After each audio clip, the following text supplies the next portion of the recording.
સમગ્ર ગુજરાતમાં ખેલ મહાકુંભ ચાલી રહ્યો છે, જેના અંતર્ગત જિલ્લા કક્ષાએ વિવિધ રમતોનું આયોજન કરવામાં આવી રહ્યું છે। સ્પોર્ટ્સ ઓથોરિટી ઓફ ઇન્ડિયા દ્વારા આયોજિત ખેલ મહાકુંભ અંતર્ગત જિલ્લા કક્ષાની હેન્ડબોલ સ્પર્ધામાં મોડાસાની સર્વોદય હાઈસ્કૂલ ખાતે યોજવામાં આવી હતી, જેમાં હેન્ડબોલના ખેલાડીઓએ મોટી સંખ્યામાં ભાગ લીધો હતો। જિલ્લા કક્ષાએ વિજેતા થનાર ખેલાડીઓની ટીમ રાજ્ય કક્ષાએ રમવા જશે।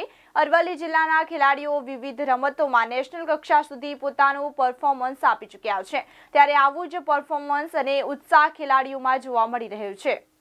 હેન્ડબોલનું આયોજન સર્વોદય હાઈસ્કૂલ ખાતે કરવામાં આવ્યું છે, જેમાં વિશાળ ભાગીદારી જોવા મળી રહી છે અરવલ્લી જિલ્લાના બાળકોની, જેમાંથી આ બાળકો જીતીને 1, 2, 3 નંબર મેળવશે, જેમાંથી પસંદગીની ટીમ તૈયાર થશે અને રાજ્ય કક્ષાએ ભાગ લેશે।